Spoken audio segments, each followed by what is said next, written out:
ঝুঁকিপূর্ণ কেন্দ্র আমরা প্রাথমিকভাবে যেটা করেছিলাম ৮,৭৭০টি, মধ্যম ঝুঁকিপূর্ণ প্রায় ১৬,০০০ এবং সাধারণ ১৬,০০০, এরকম রাফলি আমাদের হিসাব ছিল।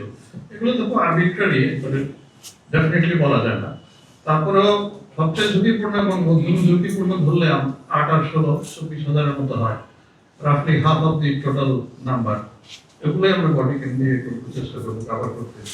এখন আপনি যে আনফরচুনেট ঘটনাটার কথা বললেন, আসলে একটা পুলিশ, আপনারা জানেন, একটা ফোর্স, মানে এই ফোর্সটা তো সেই আমাদের পুরনো ফোর্সই। আমরা তো শুধুমাত্র যারা মানবতা বিরোধী অপরাধ করেছে, যেগুলো তদন্তে এসছে, সেরকম অফিসার এবং ফোর্সদেরকে আমরা বিচারের জন্য পাঠিয়েছি। কিন্তু বাই অ্যান্ড লার্জ আমাদের পুরনো ফোর্সটাই রয়ে গেছে। আমাদের চেষ্টা ছিল গত ১ বছরে তাদেরকে রিট্রেন করা।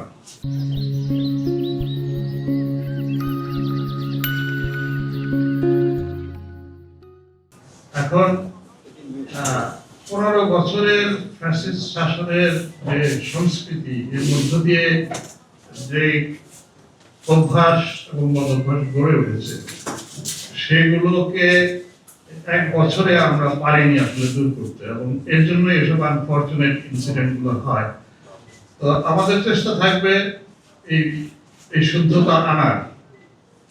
আমার কাছে মাস ৩ আগে এসেছিলেন আয়ারল্যান্ডের পুলিশ অম্বার্সম্যান ব্যারনেস ও'লোর।